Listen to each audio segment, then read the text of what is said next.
In the quiet majesty of Windsor Great Park, where royal family gatherings are often meant to reflect unity and tradition, a single moment unravelled into something far larger than anyone could have expected. It began with a cruel insult uttered not by an outsider, but from within the royal fold itself. Queen Camilla's grandson, in what might have seemed like childish mischief to some, crossed a line so severe that it left a lasting scar. He mocked young Prince George, the future king, and in doing so, even invoked Princess Diana's name in a way that felt cruel and cutting. For Prince George, still a child, the sting was both personal and historic. It wasn't merely playground banter, it was an echo of the pain his grandmother once endured under the glare of public cruelty. For those who witnessed it, the moment marked a turning point. Before we dive deeper into this dramatic unfolding of royal life, make sure to subscribe to our channel so you never miss the stories shaping the future of the monarchy. The Princess of Wales, Catherine, immediately recognised what had happened. With her mother's instincts sharpened by the weight of royal duty, she saw something others might have missed: George's quiet, almost invisible response. He didn't cry or lash out. Instead, he carried the insult silently, as though burying it deep inside. To Catherine, this silence wasn't strength, it was a warning. She had long studied the struggles of Diana, the late princess who endured relentless ridicule and pain, much of it behind palace walls. Catherine refused to let history repeat itself with her son. In that moment, she resolved that this was no ordinary insult. It was a violation that could not be overlooked, and she would not allow George's dignity to be trampled under the weight of family politics or misplaced loyalty. Prince William, too, understood the gravity of the situation. No father would take lightly the sight of his child being mocked, but for William it went further. This was not just about George as a boy, it was about George as the heir, the next torchbearer of the crown. William saw the insult for what it was, a test of boundaries, of respect, and of the monarchy's very future. And William did not hesitate. With clarity and determination, he acted. Camilla's grandson, though young, was stripped of every honorary title that had been attached to his name through courtesy. More than that, he was barred from future royal events, a decisive measure that sent a message throughout the family and beyond. There are lines that cannot be crossed, and the protection of the heir is paramount. William's action was not reactionary. It was a deliberate, kingly assertion that discipline and respect would define the monarchy moving forward. When news of this filtered through the palace, it created ripples that quickly grew into waves. For King Charles, the situation was delicate. He understood the pain it caused his son and grandson, but he also knew the fracture it risked within his own marriage. Yet Charles did something surprising. He remained neutral. He did not oppose William's actions, nor did he openly endorse them. Instead, he chose to watch in silence, signalling his awareness that his heir was taking the reins in his own way. Charles's neutrality, whether born of wisdom or hesitation, gave William the room to assert his authority as a future monarch. It was a quiet acknowledgement that the next generation had begun to step forward, and that this was William's moment to show what kind of leader he intended to be. Behind closed doors, however, Queen Camilla was anything but neutral. The humiliation stung deeply. Years of careful manoeuvring, building influence within the royal household and establishing her family's place within the monarchy seemed to unravel in an instant. To have her grandson publicly barred and stripped of honours was not merely a personal slight, it was, in her eyes, a betrayal. Her fury boiled over, and those close to her said it was one of the rare moments when her composure gave way entirely. For Camilla, this was not just about one incident at the park. It was about the balance of power within the royal family, and she realised it had shifted dramatically, perhaps permanently, away from her favour. The fallout from that single afternoon stretched far beyond the playground. What might have been dismissed as a child's careless words became a prism through which years of quiet tension were suddenly refracted. For many observers inside the palace walls, the clash brought to the surface something that had long simmered but never been fully confronted: the rivalry between Catherine and Camilla. On the surface, both women upheld the duty and dignity expected of their roles. Yet beneath the smiles and formal engagements, their visions for the monarchy could not have been more different. Catherine saw her role as protecting her children, guiding them with compassion, and preparing the monarchy for a future that valued authenticity and integrity. Camilla, on the other hand, had carefully worked for years to weave her family into the fabric of royal life, ensuring her children and grandchildren enjoyed access, influence, and favour. The confrontation over George made these differences undeniable. William and Catherine stood united in their belief that the monarchy needed to slim down to become more focused, more accountable, and above all, more relatable to the public. They wanted to end the days of unchecked privilege and nepotism, making it clear that titles and honours should mean something more than family connections. For Camilla, this vision was an existential threat. Her ambitions for her own family had always rested on a broader definition of royal inclusion, one that allowed her descendants a permanent place in the spotlight. With William's decisive move against her grandson, those ambitions were shattered, and the divide between the two women widened into a gulf. The tension only deepened when William took another step that left Camilla reeling. In a move that many described as both bold and inevitable, he terminated the long-standing contract held by Camilla's sister, Annabel Elliot, with the Duchy of Cornwall. Annabel had enjoyed a lucrative arrangement, benefiting financially through her work tied to royal estates, but for William, this was precisely the kind of favoritism that had to end. He understood the symbolism. By cutting ties, he sent a clear signal not only to the family, but to the world. The days of quiet backroom deals and family enrichment under the cover of royal duty were over. This was a monarchy that would operate in the open under the values of fairness and transparency. It was a message that echoed Catherine's own instincts, reinforcing the idea that they were building a legacy for their children, not preserving old networks of power. This decision hit Camilla particularly hard because it stripped away one of her strongest levers of influence. Her sister's position had long been both a source of pride and a practical tool that helped cement her family's proximity to the heart of royal affairs. To lose it so suddenly and so publicly underscored how little room she now had to manoeuvre. What might have been a quiet removal in another era was instead read as a deliberate declaration. William was drawing new boundaries, and in doing so, he made it clear that the monarchy was not a family business to be shared out like inheritance. It was an institution, one that must stand above favoritism and personal ambition. Meanwhile, within the palace, loyalties began to shift. Staff members who had once navigated carefully between competing influences found themselves aligning more openly with William and Catherine. It wasn't just about authority, it was about belief. The staff saw in William and Kate a clarity of purpose, a sincerity that resonated with their own sense of duty. Team George, as some began calling it behind closed doors, wasn't simply about the boy himself. It was about what he represented. The heir was no longer just a child to be shielded.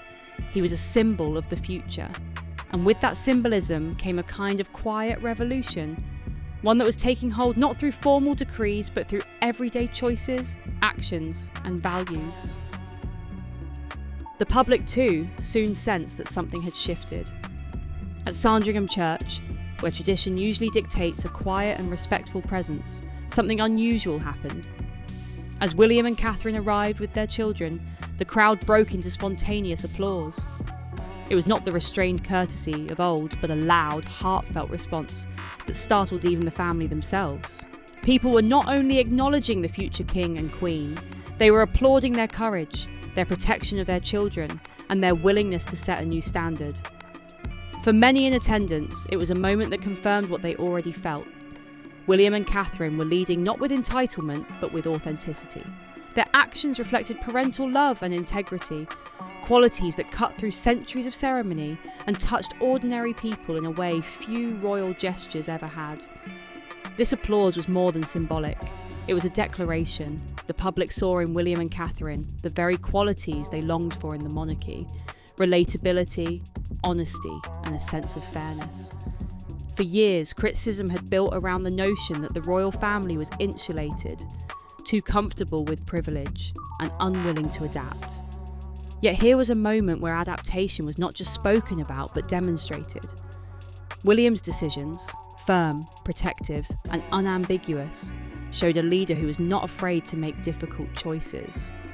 and Catherine's instinctive defence of George reminded people of the human heart that beats within the walls of palaces. Together their repulsa. Their response to the insult, her basalt, had transformed a painful episode into a defining statement about the monarchy's future. Inside the palace, this wave of public support only accelerated the quiet realignment already underway among staff. Senior aides, junior courtiers, even long-time household workers began to lean toward William and Catherine's orbit with new confidence. It was no longer just about following the heir because of protocol, it was about believing in his vision. Team George was not an official faction, but its presence was undeniable. Those who worked closely with the family recognised that William and Catherine were offering a new model of leadership, one that prioritised protection over politics, sincerity over status, and the well-being of their children over any old codes of hierarchy. This shift was subtle, almost imperceptible at first, but it carried with it the power of inevitability. The effect of this realignment began to ripple beyond the palace gates. Commentators and royal watchers noted the changes, but more importantly, ordinary people who rarely engaged with royal news found themselves discussing it. For them, the story was not about titles or succession charts. It was about a father standing up for his son and a mother refusing to let old patterns of cruelty repeat themselves. It was about integrity in action. And in a world often filled with cynicism, this story felt refreshingly human, a reminder that even within centuries-old institutions, choices rooted in love and character could reshape everything. What made the moment even more powerful was the silence that followed. There was no grand announcement, no official proclamation about the changes being made. Instead, William and Catherine allowed their actions to speak. Their decisions, removing titles, ending contracts, shielding their children, spoke louder than any statement ever could. And in that silence, a revolution began to take shape. A revolution not of banners or declarations, but of values quietly reasserted.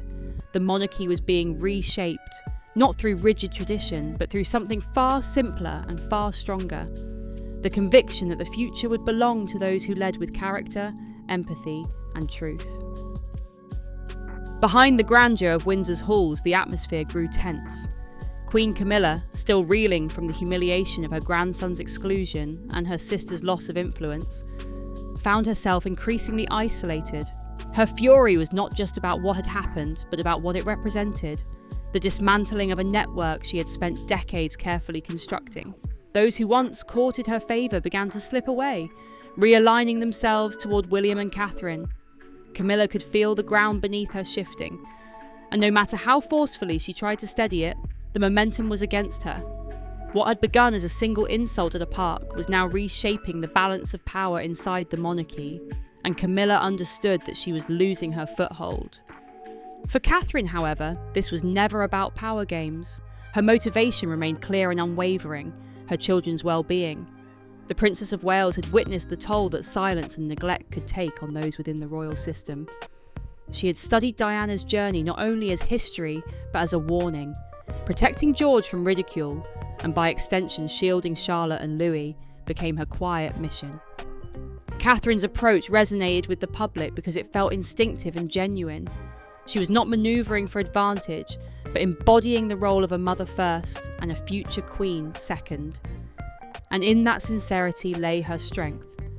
Every step she took reinforced the sense that this was a new chapter, one where empathy carried as much weight as duty. William, on the other hand, had come into his own as a leader through the ordeal. His decisiveness revealed a side of him that had long been anticipated but seldom seen. No longer just the dutiful heir waiting in the wings, he demonstrated the authority of a man preparing to reign. By setting boundaries, by cutting ties, and by making clear that the monarchy would not tolerate disrespect or favoritism, he elevated his role beyond symbolism.